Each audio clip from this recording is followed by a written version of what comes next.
sangare, poete como ebonga, esengeli tozala bomoko. Tiketi nde mapambola bino, tobosa nte rendez-vous eza moko le 6 avril, nga moko ndeko na bino évangéliste honorable Blaise Nzinga, aza na concert oyo kozala na Wembeck, adresse na biso yali 129 Main Road Wembeck.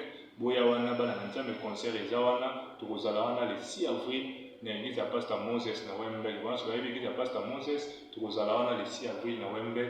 Boya tokomisa nzambe. Bien na biso couple ezali 100 reins, singo eza 70 reins, et puis bana na biso oyo bakoli mandambo eza 50 reins.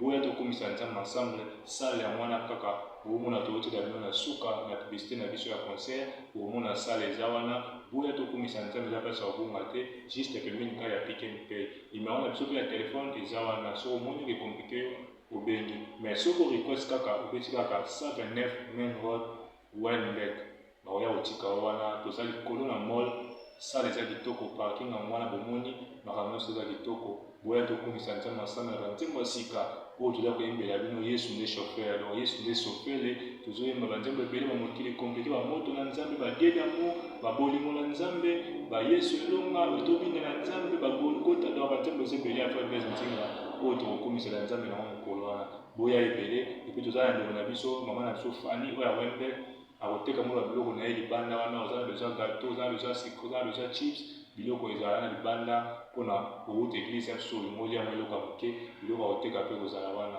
Donc tika nzambe na lola apambola bino, tokutani le 6 avril na Wembeck.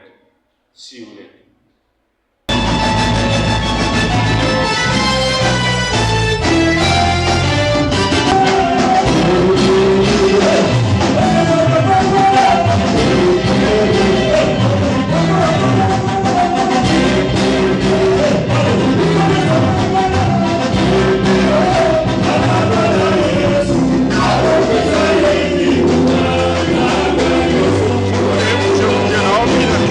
Sorry.